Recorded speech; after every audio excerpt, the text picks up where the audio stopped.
cette victoire de Bikila dans le marathon en 1960 a eu un retentissement mondial. Elle marque l'entrée dans le mouvement olympique, mais plus largement sur la scène politique mondiale, de tous les pays colonisés.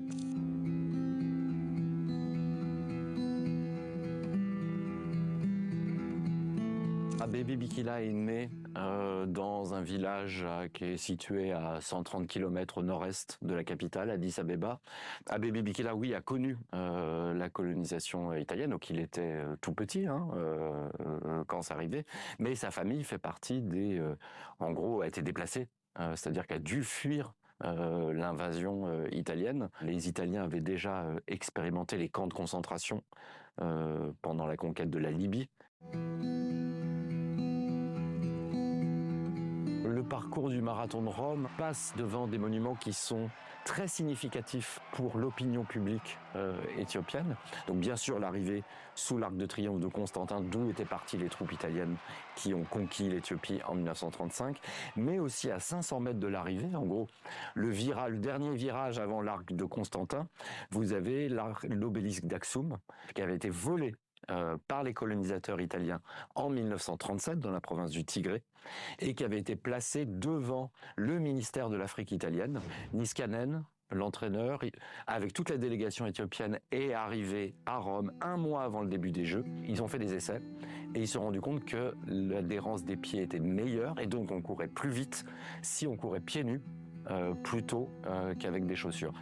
Donc ça a été interprété beaucoup comme le signe d'un pays pauvre, c'est-à-dire d'un athlète qui n'aurait pas pu se payer des chaussures de course. Lui court pieds nus et donc il peut courir un tout petit peu plus vite que ses poursuivants, qui s'épuisent en fait à rester à son contact.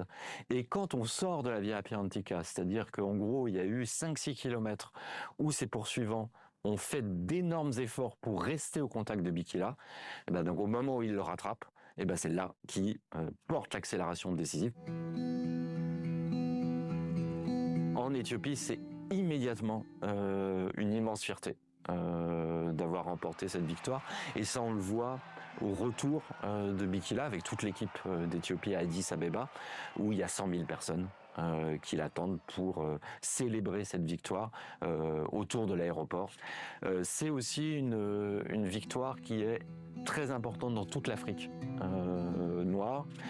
Déjà parce qu'il y a un prestige de l'Éthiopie, donc qui est à ce moment-là un des seuls pays indépendants du continent africain qui a porté sur le plan politique cette exigence d'une émancipation des peuples africains du joug colonial.